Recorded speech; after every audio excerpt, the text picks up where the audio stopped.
Welcome. You're listening to Temple Talk from Jerusalem, Israel. Rabbi Chaim Richman here, together with Yitzchak Reuven from the Temple Institute. Today, the 19th day of Menachem Av, the Consoling Father, 5778, July 31st, 2018. This Shabbat, Parashat Eikev.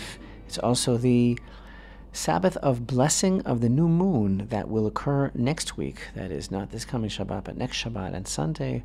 That will be the new moon of Elul already, believe it or not. But Parashat Eikev, this week's Torah portion, is so amazingly replete with the praise of the land of Israel. And again, these Torah portions that we're reading now, that we find ourselves in, that we find ourselves living in, that we find ourselves, our own life story reflected in, that tell our life story. These Torah portions are the exhortation of Moshe Rabbeinu, of Moses. It is his historical review and his rebuke and his instruction to his beloved children of Israel before he leaves this world, which is coming up soon. As we read, he is reciting the book of Devarim, of Deuteronomy, from his own spiritual powerful inspiration over a period of 5 weeks, from Rosh Chodesh Shvat until the 7th of Adar on the calendar. That's when he passed away. That's what we're reading now. And he's taking his leave of the people of Israel, and he's giving them everything that he feels they need to hear. Some things for the first time, some things for the second time. This Parsha, Torah portion of Eikev, which begins in Deuteronomy chapter 7 and verse 12, is so totally bound up with two things, I have to say. There's an inexorable bond here with two concepts: the commandments and Eretz Israel. The commandments and the land of Israel.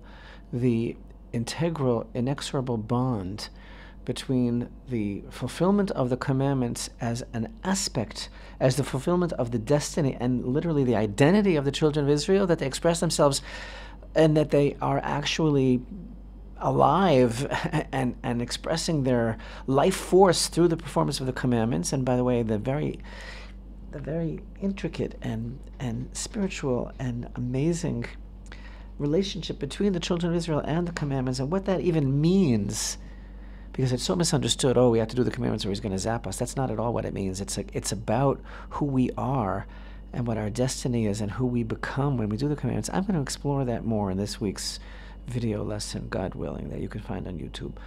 But I say that there's two concepts that this Torah portion is dealing with. It's the commandments and it's the land of Israel, and it's the relationship between the fulfilling of the commandments and our lives here in the land of Israel. It's like, that's it. There isn't any in between, really. And one of the beautiful things about the Torah portion of Eikev, which literally means heal. H-E-E-L. Yes. Not H-E-A-L. No. But it's a play on words. It's an unusual usage of the word, and it's translated the first verse, chapter 7, verse 12, as "This shall be the reward when you hearken to these ordinances." But there's a whole thing going on here that is, according to tradition, referring to some commandments that people might tend to think of as lesser or as less important.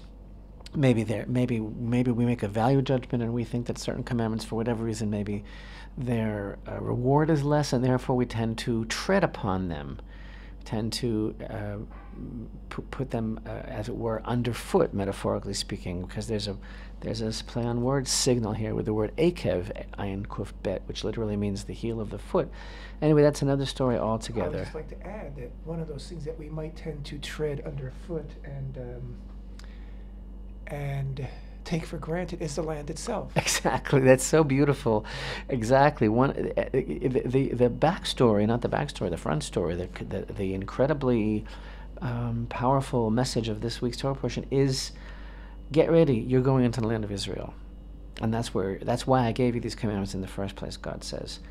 And yes, one of the things that's really taken for granted and that's really treaded upon is the land of Israel. And you know, there's a line that we say in the prayers, the daily prayers every day, which comes from a verse, And the words that we say in the private meditation at the end of the Shemona Esrei, v'nafshi ka'afar l'kol tihiyeh, right? It's in the Elokai Netzor prayer at the end of Shemona Esrei. We say thrice daily, v'nafshi ka'afar l'kol tihiyeh, which means, may my soul be like dust to everyone, Hashem. And it's a very beautiful thought that we're expressing there. And really, what are we saying there when we say v'nafshi ka'afar l'kol tihiyeh? May I be on the level that my soul could be like dust to everyone. Basically, what I understand that to mean is like, look at the earth, the afar, the earth, the dust of the earth. It's like everybody walks all over it, and yet it gives and it gives and it supports, and not only does it hold us up, but it brings forth our life, our nutrients, everything. And it's like, yeah, just put your feet on my face, walk all over me, and it's like, doesn't complain. May I be that way I'm saying to Hashem in my prayer. Everyone says this, like, may I be on that level where like I can just handle the abuse of everyone and just not be abusive back, and not to be bitter, and not be manipulative or vengeful. Just okay. So you walk all over me. I'm no better than the earth. We walk all over the earth too and take advantage of it.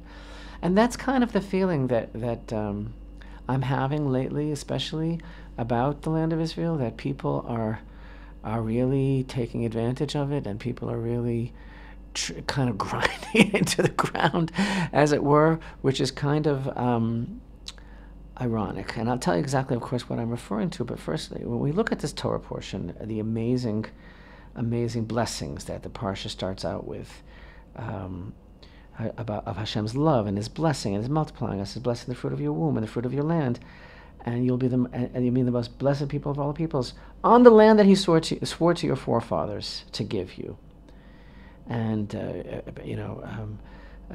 victory over enemies, and no matter how numerous they are. And again, the lesson of performing the entire commandment in the land, the review of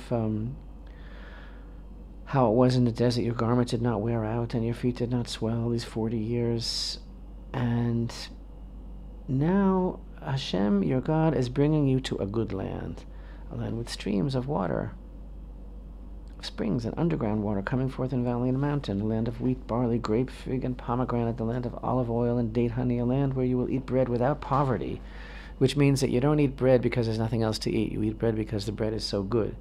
You will lack nothing there, a land whose stones are iron and from whose mountains you will mine copper. You will eat and you will be satisfied, and bless Hashem your God for the good land that He gave you. There's so much about these verses. There's so much meaning. There's so much interpretation. There's so many lessons, unbelievable mountains and mountains of lessons that we learn from every one of these words about the incredible treasure that is the land of Israel, about the incredible bounty, which is a transcendent bounty. It's not just a physical bounty. It's powered by a spiritual source. It's all so incredibly amazing. And then again in chapter 11, the land to which you come to possess it, it's not like the land of Egypt that you left, where you would plant your seed and water it on foot like a vegetable garden. But the land to which you cross over to possess it is a land of mountains and valleys. From the rain of heaven it drinks water, meaning there's no rivers that constantly water it. A land that Hashem your God seeks out. Here it comes. The eyes of Hashem your God are always on it, from the beginning of the year to year's end. So I've been speaking for about 15 years to our audience about what this verse means, what it means that Hashem is looking at the land of Israel. Does it mean He's not looking at the rest of the land? We've been speaking about that. But the idea is, this is so totally pro the land of Israel without apologies. This whole parsha is just absolutely inexorably connected from beginning to end with Jewish identity and purpose being fulfilled through the land of Israel. There's no two ways about it. That's what this Torah portion, that's what the whole Torah teaches us. That's what every moment of Jewish existence teaches us. But in this parsha, I don't really get how, if you're living somewhere else, you could interpret it any other way. Jewish identity depends on the land of Israel, and the land of Israel it depends on Jewish identity. It's a relationship. We cannot survive in the land of Israel without following the commandments, and we can't follow the commandments in full outside the land of Israel. Yeah. Okay. Ouch. So here's the thing, and I thought maybe we would stay out of this fray, but because we pick which news stories we feel are the ones that we want to talk about. It's perfectly legitimate. It's our program. You want to hear about other stuff? You could just get plenty of programs, but we must talk about a story which is very much in the news and which is bending a lot of people out of shape, and which is a huge item now that everyone is very, very concerned about, and that is that Israel just passed a law, and it's referred to as the nation-state law. This law basically declares, well, we're going to examine it up close, but it declares that the land of Israel, that the state of Israel is a historic homeland of the Jewish people. Now, there's nothing really new about this law. That was all stated 70 years ago at the establishment of the State of Israel, but this law has got a lot of people very, very upset. I'll tell you who's got upset. It's got the Arabs upset. It's got other minorities that live in the State of Israel upset, that as if it opens the door to discrimination against them and to alienation and maybe even to some sort of racism. People are being accusing Israel of. The leftist element within Israel, within the government and within Israel is up in arms about it, and their rhetoric, honestly, is not that much different than the Arab rhetoric, or for that matter, anti-Semitic rhetoric. The leftist Jewish rhetoric is not that much different, right? Correct. And it's also got American Jewry upset because they're claiming that it makes them feel alienated, and despite the fact that there's a clause in this law that states Israel's commitment to Jews around the world, to diaspora Jewry. So I don't. Again, but they don't feel that it is somehow not taking into account the best interests of Jews, both Israel and in the diaspora. The law is declaratory. Is that how you say it? Declarative. Declarative. But as Caroline Glick wrote in a brilliant commentary, and I want to talk about that a little bit later, also if I remember. Basically, the reason that a lot of people are calling this law racist is very simple. It's because it is basically making the Jewish character of the State of Israel explicit. Mm-hmm. And that's what's bothering a lot of people. Yeah, but that's no different than Parashat Eikev either. Right. One footnote I have to add is that Israel does not have a written constitution. And over the years, Israeli governments have on occasion passed what they call basic laws, which are basically amendments to a constitution in the They're making. Supposed to be like foundational laws, right. like so this particular laws. Law emphasizes the Jewish character of the State of Israel, which is the raison d'etre for the State of Israel. It does not emphasize other basic laws of Israel, which are already written into law. Listen, it doesn't exclude them. It just exactly. So here we are, Parashat Eikev, which is so totally, unabashedly out there about the preeminence of the land of Israel for the Jewish people, and as opposed to nothing else in the world. That's it. That's what it is. Moses is saying, you're about to go into the land of Israel. This is it. Right, this is the place that he promised to your forefathers. This is the best place in the world. This is the reason why he took us out of Egypt. And if it wasn't for the land of Israel, we'd still be in received all of these commandments, right? So here we are in Parashat Eikev, which just sings the praises of the Jewish people being connected to the land of Israel and fulfilling Hashem's word there. And now what I want to do is I want to read the entirety of this nation-state law from beginning to end, which was just passed, because again, it's got people all in a tizzy that it's racist, that it's going to lead to apartheid, that it is end of democracy in Israel. That it's the end of democracy in Israel. That it doesn't take into account Jewish interests. outside of the land of Israel, or even the best interest of the state of Israel. Let's read this law. I want you to hear what it says, because it sounds as if it's, God forbid, some sort of horrible. That horrible Nazi dictator of Turkey. Yitzchak will tell you how to pronounce his name. I have a block.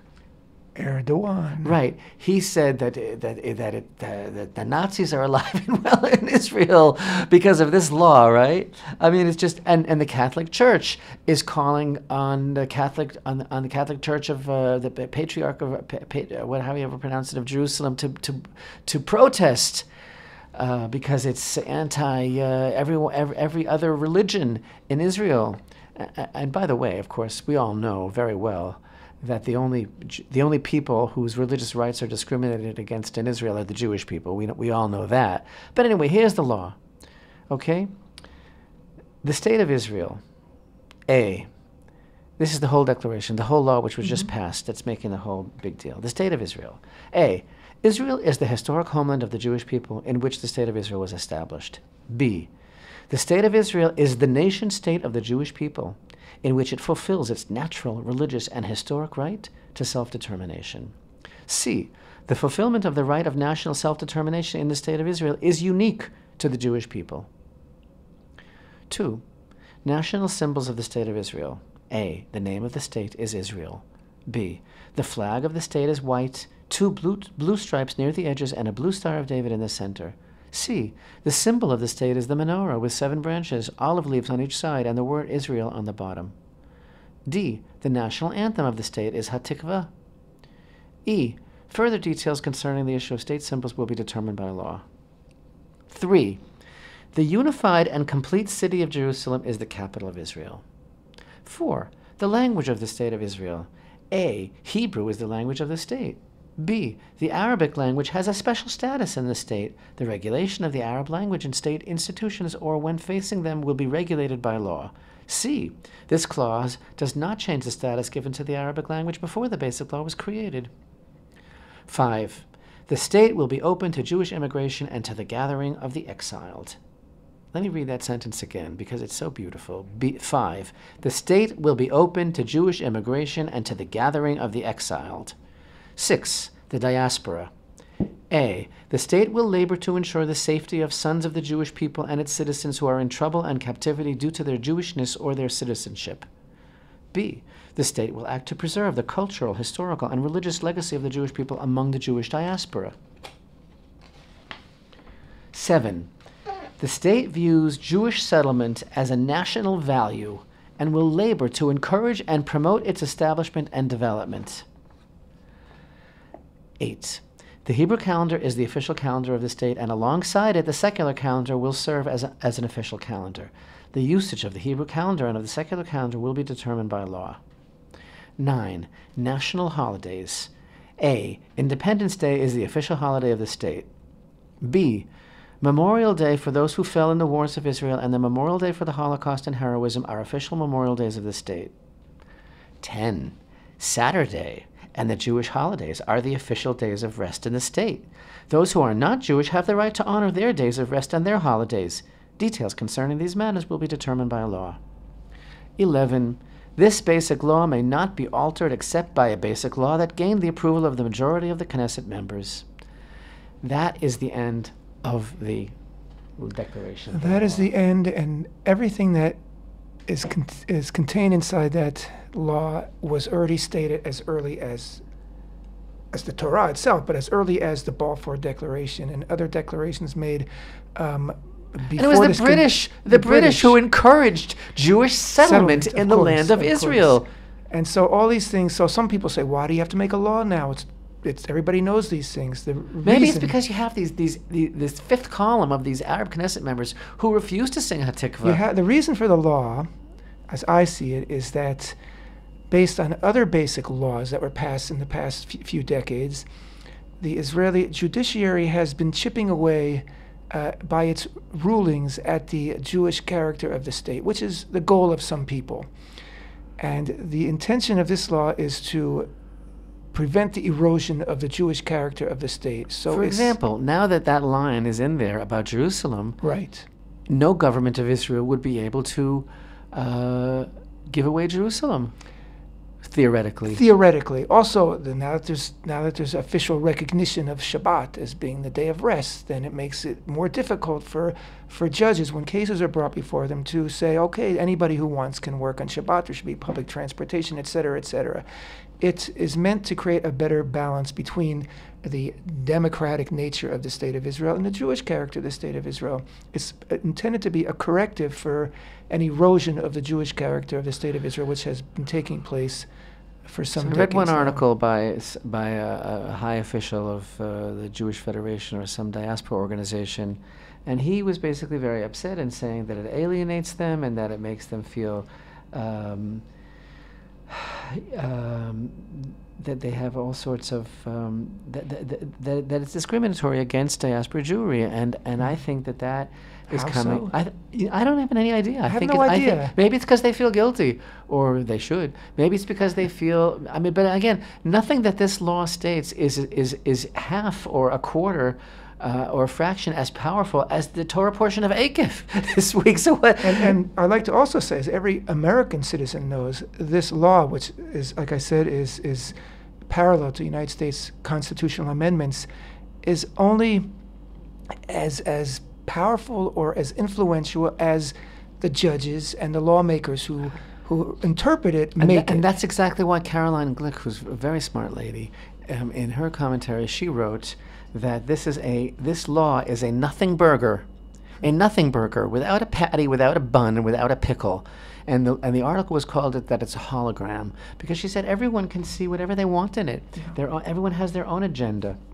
And therefore, what's going on now, what I feel is going on now, the rabid reaction that some people are having to the passage of this law is because they are using it as an excuse to pursue their own personal agenda. Right. In other words, this law means that you are saying such and such and such and such. Did you find anything racist about this law? And the most offensive thing of all is that, put very simply, this law emphasizes that this is a Jewish state, and it brings that to the forefront. It makes it very explicit. And all the people that are bent on Israel's destruction or on the morphing of Israel into some state of all its citizens or some paradise for who knows what, they are upset because the fact is that this is really calling upon the Jewish state to be recognized as such, even by its own citizens, by the Jews. And it fits in perfectly with the Torah portion of Eikev. There's the music. We'll be right back. Temple Talk.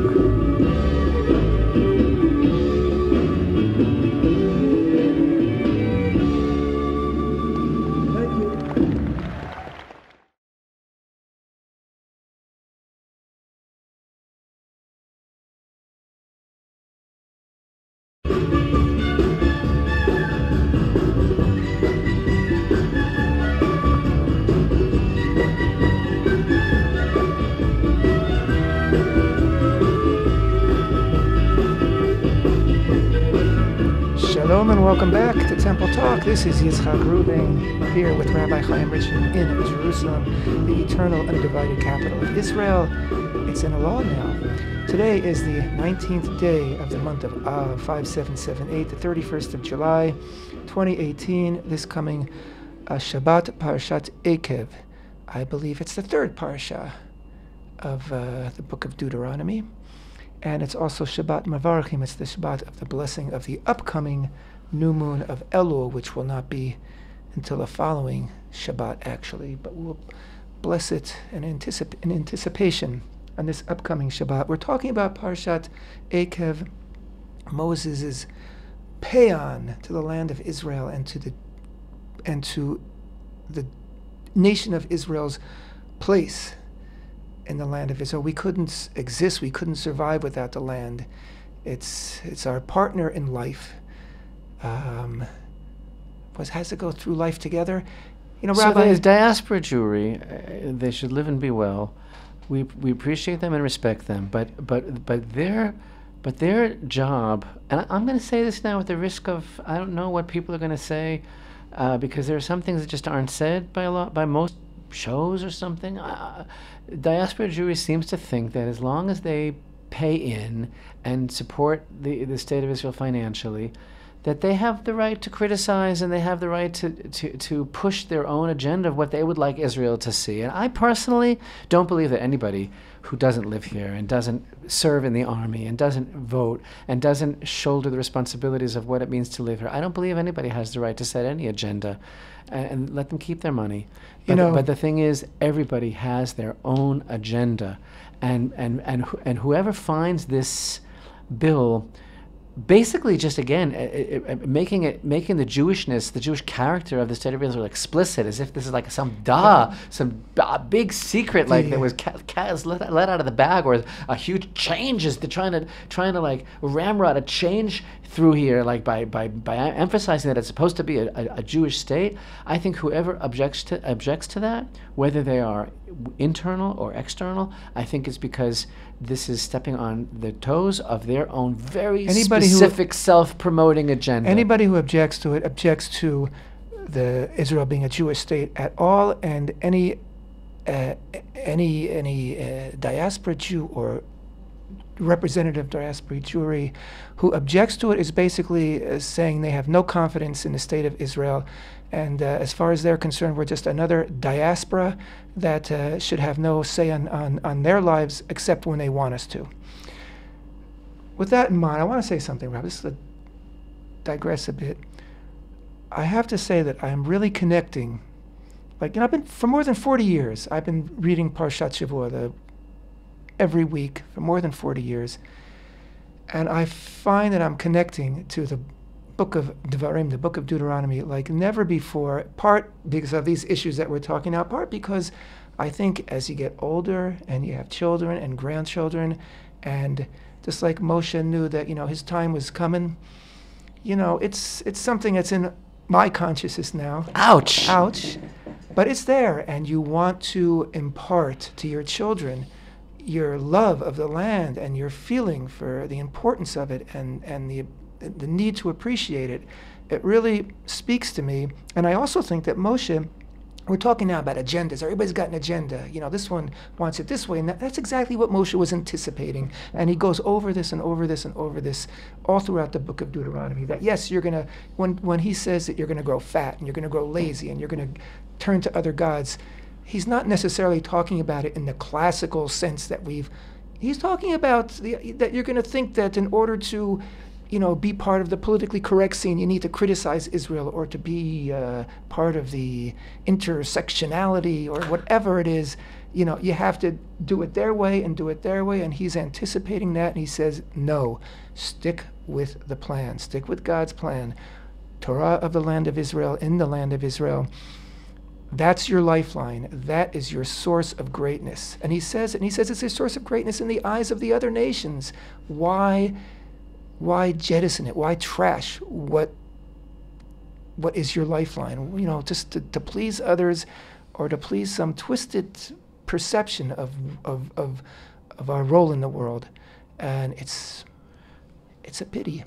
Whoever has a problem with this basic law certainly would have a problem with chapter 11 and verse 12 yes, of Eikev, where it says, a land that Hashem your God seeks out. The eyes of Hashem your God are always upon it from beginning of the year to year's end. And as we've mentioned many times, Hashem does not look at the land of Israel the way he looks at any other land. Just as a parent who loves Coca-Cola doesn't look at the bottle of Coca-Cola the same way that they look at their own child. That's just how it is. And so if you have a problem, you can take it up with Parashat Eikev and with the whole Torah altogether. This is really what it's all about. This land is not some Disneyland. It's not some resort for people to own an apartment in and come and do us all a big favor, for the holidays. That's not what it's all about. It's not a vacation land. It is the fulfillment of how the Jewish people express the honor of God throughout the saga of human history. That's what this land is all about. and that, like you said, everybody has their own agenda, and there has been for forever an element within the people, within the state, that seeks to undermine it, that seeks to change it, that seeks to bring about some sort of Hellenistic revolution from time immemorial. whether it's the chief justices of the Supreme Court or whether it's the media and their ilk. And this law is attempting to shore up against that erosion of what Jewish values are really all about. So listen, I got to tell you something. I'm so upset because, in the meantime, the terror is continuing. The terror of the incendiary devices, the terror of the mass protests against the border, the terror of actual murderous attacks that are going on. Even and like I talk about the media, right? Even the Jerusalem Post.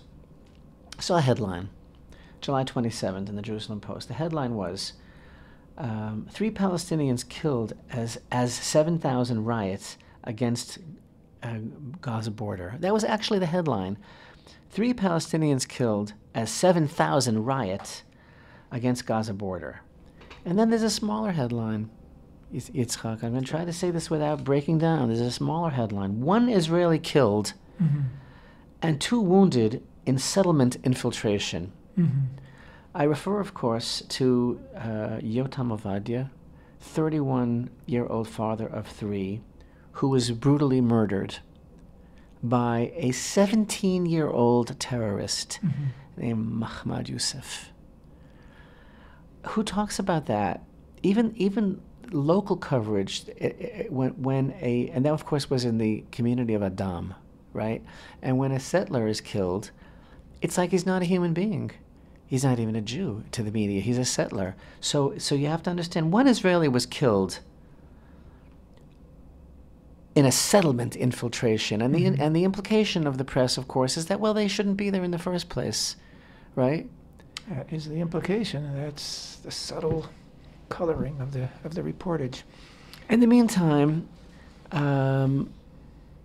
here's a headline from July 26th. Hamas is recruiting kids for the Children's March on the border. Hamas is putting kids on the firing line, recruiting hundreds of Gaza children for tomorrow's border protest. The soldier. Palestinians insisted that the kids' right to live freely protest will be peaceful. And here's the quotation. Hamas appears intent on upping the ante amid ongoing tensions with Israel, with the sides on the cusp of war, whereby one small, even unintentional incident might tip the scale in favor of full-blown conflict.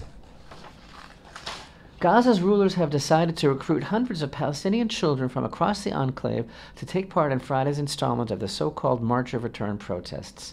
The children will amass, along with potentially tens of thousands of other Gazans, near the era's crossing point with Israel in order to denounce the, quote, violation of their fundamental rights. By the way, those children, which are pawns, were used, and the whole strategy, and an Israeli soldier was killed last week because the soldiers, seeing young children, went to distance them from the fence, and as I got closer, snipers who were immediately behind the children shot. It has been determined that Palestinian snipers the same sniper was responsible for the death of more than 1 soldier. Now, at the same time that Hamas, who is solely responsible for the entire situation of Gaza, because it's the most corrupt and manipulative and evil gang in the world, right, that are actually responsible for the lives of all the people who live in Gaza, right? Not Israel, but they are the ones who are responsible. And at the same time that they cynically use children as the pawns in their game, the UN Human Rights Council appoints a 3-person committee to investigate the deaths of Palestinians in clashes along the Gaza border over the last several weeks. Israeli officials have indicated they will not cooperate with the probe. In other words, Hamas goes and manipulates their people and encourages them to go by the thousands to the border, and of course they're going with knives, they're going with rocks, they're going with axes, they're trying to cut through the fence, and they're trying to murder, just as the kites and the balloons filled with helium and incendiary devices are designed to do exactly what they're doing, which is setting thousands of acres of Israeli fields on fire. And in the meantime, the UN Human Rights Council appoints a committee to investigate the deaths of Palestinians. Well, I'll tell you what the deaths are about. The Hamas is sending them up to the border and encouraging them to get killed. So what are we supposed to do? What would you do if 10,000 people were coming up to your border and announcing that they want to kill you? What would you do? A Human Rights Commission to investigate the deaths of the Israelis that are murdered was not established. A Human Rights Council did not establish a committee to investigate how the 17-year-old terrorist Mahmoud Youssef butchered this 31-year-old father of 3 small children. That you don't hear about. And of course, here's another news item that caught my attention at the same time. UN body refuses to urge Hamas to release Israeli captives in Gaza. A United Nations body, actually, the 54-member UN Economic and Social Council, refused an Israeli text that called on Hamas to release Israeli captives and the bodies of IDF soldiers held in Gaza. I think that Moshe also So a anticipated resolution this. which passed 45-2 made no reference to Hamas or Palestinian violence against Israel whatsoever. I think that Moshe anticipated even this in this week's Parashat when he says that when we go into the land, we must not have pity on our sworn enemies. And that's a commandment. You not can't to make have, this stuff up. You bec- just not to can't have make pity, it up. because everybody wants to be humane, everybody wants to be generous, everybody wants to be full of love. But Moshe anticipated this type of warfare, and he said, you must not show pity, because that will come back to haunt you. And Says when it I very read the clearly. unbelievably moving verses in this week's Torah portion about the intrinsic nature of the land of Israel, about its natural bounty, which is supernatural, it's a spiritual bounty, about the description of the land, and Moshe is telling the people of the land that they're coming to, I understand why the world is up in arms. I understand why the world is trying to delegitimize Israel. I understand why the world is trying to besmirch everything that we do and trying to undermine our existence altogether. It's simple jealousy. It's simple. How do you translate sarayin? It's basically Nastiness? It's they understand exactly what we're all about and what this land is all about and what the potential is. And instead of an understanding, just as the Midrash tells us that if only the nations of the world would have understood what the Holy Temple brings to the whole world, the peace, the tranquility, the blessing, not only would they not have destroyed it, but they would have surrounded it with fortresses to make sure it would never be destroyed. So too, if only the nations of the world understood what the bounty of the land of Israel is really all about, what the spiritual blessing is that is brought to the world when the Jewish people live and settle the land and produce and shine the light of Hashem from the land of Israel, then instead of coming like this as a body to oppose it, they would be supporting the children of Israel to be living in the land of Israel, and they would be all in favor of it. And this is what the whole conflict is really all about. And it's so insidious that it's even seeped down into the lower strata of the nation itself here. In other words, we have all these fifth columns that from within are trying to undermine everything about the state of Israel. And it all comes from this self-immolation. It all comes from this desire to disappear, this desire to placate the world. It's this self-hatred, this unbelievable self-hatred that some of the Jewish people have. So where do we go from here, Rabbi? Move onward. We gotta take the the nation-state law that we read in full before. It doesn't come anywhere near what Moshe Rabbeinu says in this parsha, and it's just the faintest hint of really what we're doing here. But it's a push in the right direction, and of course, if you push too far, then you get another negative reaction. But at least it's a push in the right direction. And again, you take the nation-state law, and you take the fact that the people of Israel are returning to the Temple Mount, and despite all the noise and all the discord and all the media debris that's floating out there, I think that the people are getting the message. I think that people have internalized the message, and I think that people are, I think we're getting there slowly. And again, that is one reason why there is such a negative reaction to it all, because the words of the nation-state law, even though they're only words, they do reflect a reality that and a strengthening of the connection and realization of the connection between the people of Israel and the land. After 2,000 years in exile, everything sort of just becomes, a myth,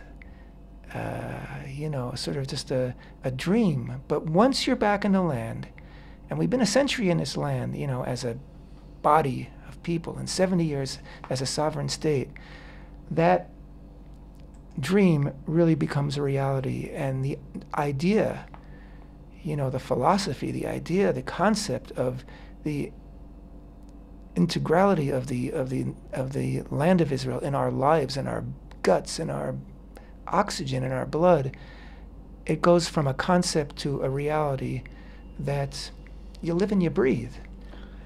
And so much has changed. We've accomplished so much. We've gone from 0 to whatever, 180, 360 in such a short period of time. I mean, compare the age of the state of Israel to other nations, compare it to America. And so much has been accomplished. And here we read in this Torah portion also, we have a particular warning. It's called the warning against the lure of prosperity.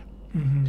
And Moshe says, take care, unless you forget Hashem your God by not observing his commandments, his ordinances, and his decrees, which I command you today, and lest you eat and be satisfied, and you build good houses and settle, and your cattle and sheep and goats increase, and you increase silver and gold for yourselves, and everything you will have will increase. And maybe instead of sheep and goat, you could read high tech, you could read high finance, you could read whatever. And your heart will become haughty, and you will forget Hashem your God, who took you out of the land of Egypt from the house of slavery, who leads you through the great and awesome wilderness of snake, fiery serpent, and scorpion, and thirst where there is no water, who brings forth water for you from the rock of flint, who fed you manna in the wilderness, which your forefathers knew not, in order to afflict you and in order to test you, to do good for you in your end. And you may say in your heart, my strength and the might of my hand made me all this wealth. Mm-hmm. Who's God? Then you shall remember Hashem your God, that it was he who gave you strength to make wealth, in order to establish his covenant that he swore to your forefathers as this day. I believe someone said the price of liberty is eternal vigilance.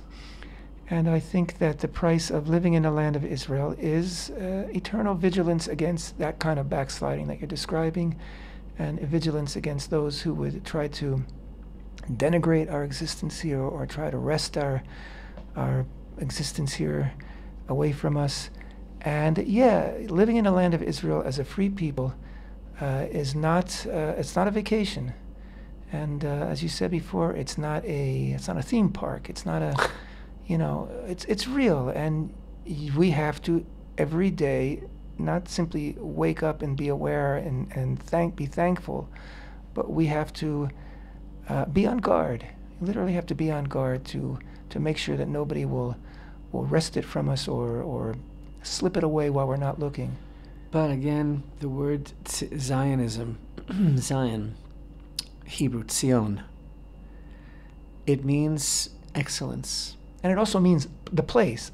X marks the spot is what Zion means. And that's it. And this when is a what child receives a mark on his report card, it's called a Tzion. Mm-hmm. It means a grade. And it comes from the concept of excellence. Because when the people of Israel are in the land of Israel, living according to the Torah of Israel, and that's what Parashat Eikev is all about. It's about this incredibly inexorable bond between the fulfillment of the commandments and living in the land. When they are in the land and keeping the commandments, that brings about a state of excellence for the entire world. And all this nation-state law is basically emphasizing is that, this is supposed to be a Jewish state. It's not ramming it down anyone's throat. It's not showing any disrespect or discrimination against any minorities whatsoever. And like I said, from my experience, the only religion, for example, that is discriminated against in Israel is the Jewish people, because we're the ones that are allowed to pray on the Temple Mount or express any Jewish identity whatsoever. But one of the things that's emphasized the most in Parashat Eikev, as it is in many places in the Torah. The Jewish people are not a religion. The Jewish people are a people. They are a nation. They are descendants of Abraham, Isaac, and Jacob, and a nation has a land. And a nation has a way, and the way is the Torah, and the Torah is fulfilled in the land of Israel. Yeah, it's a big package. And you know, you could call that the original nation-state law. But it's been around for 4,000 years, this nation-state law. And I think that's the reason that some people to get used to it, people. Some people are in such a tizzy over it, though, and they feel so challenged and they feel so threatened, and it's because it's separating the men from the boys. Like, well, what did you think here? Did you think that this was really just going to be like an errand boy to satisfy your wandering desires, as someone said? Did you think it's just something that you can manipulate into the golden calf that you want it to be? Right. So, Moshe said it 4,000 years ago, and he said it so well. And in our own way today, our lawmakers have restated it in a very, very gentle way, but still a little bit too much for a lot of people to swallow. But that's the way it is. And if you don't believe it, just read the book of Deuteronomy from start to finish. That's what it's all about. Thanks for being with us. Temple Talk.